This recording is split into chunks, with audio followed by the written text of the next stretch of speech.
Welcome to I news. Middle east లో మరోసారి రక్తం చిమ్మింది. సిరియాలో ఐసిస్ ఉగ్రవాది జరిపిన మెరుపు దాడిలో 2 అమెరికన్ సైనికులు సహా 3 కీలక వ్యక్తులు మరణించారు. ఈ దాడి అమెరికా ప్రభుత్వంలో తీవ్ర ఆగ్రహాన్ని రేకెత్తించింది. అధ్యక్షుడు డొనాల్డ్ ట్రంప్ ఈ ఘటనపై స్పందిస్తూ మేము తిరిగి దాడి చేస్తాం అంటూ ఉగ్రవాదులకు నేరుగా హెచ్చరిక పంపారు. సిరియాలో యుఎస్ దళాలపై జరిగిన ఈ కీలక దాడికి సంబంధించిన పూర్తి వివరాలేంటి, ప్రపంచ రాజకీయాలపై దీని ప్రభావం ఎలా ఉండబోతోందో తెలుసుకుందాం.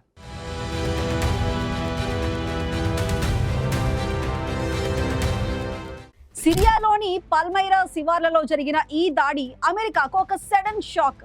అమెరికన్ సైనిక దళాలు సిరియన్ భద్రతా దళాలతో కలిసి సంయుక్త పెట్రోలింగ్ నిర్వహిస్తుండగా ఒంటరి ఐఎస్ఐఎస్ గన్ మ్యాన్ ఈ మెరుపు దాడికి పాల్పడ్డాడు. ఈ ఊహించని దాడిలో 2 యుఎస్ సైనికులు, వారికి సహాయం అందిస్తున్న అమెరికన్ సివిలియన్ ఇంటర్ప్రెటర్ దారుణంగా మరణించారు. మరో 3 సైనికులు గాయపడ్డారు. ఈ మరణాలు అమెరికా రక్షణ వ్యవస్థలో ఉద్రిక్తతలను పెంచాయి.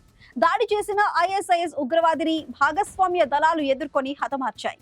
ఈ ఘటనపై అధ్యక్షుడు డొనాల్డ్ ట్రంప్ స్పందించిన తీరు రాబోయే పరిణామాలను సూచిస్తోంది. మరణించిన వారిని 3 గొప్ప అమెరికన్ దేశభక్తులుగా అభివర్ణించిన ట్రంప్ ఈ దాడి భయంకరమైనది అని పేర్కొన్నారు. మేము తిరిగి దాడి చేస్తాం, చాలా తీవ్రమైన ప్రతీకారం ఉంటుంది అని ఆయన ఐసిస్ కు వార్నింగ్ ఇచ్చారు.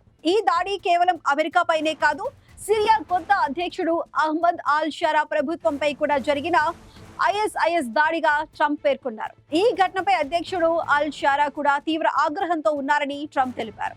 సిరియాలో అసాద్ ప్రభుత్వం కూలిపోయిన తరువాత అమెరికన్ దళాలు ఈ స్థాయిలో మరణాలను ఎదుర్కొన్న మొదటి దాడి ఇది. ట్రంప్ చేసిన ఈ హెచ్చరిక ఐఎస్ఐఎస్ ఉగ్రవాద స్థావరాలపై అమెరికా సైన్యం రాబోయే రోజుల్లో మెరుపు దాడులకు దిగవచ్చని సంకేతాలను స్పష్టంగా ఇస్తోంది.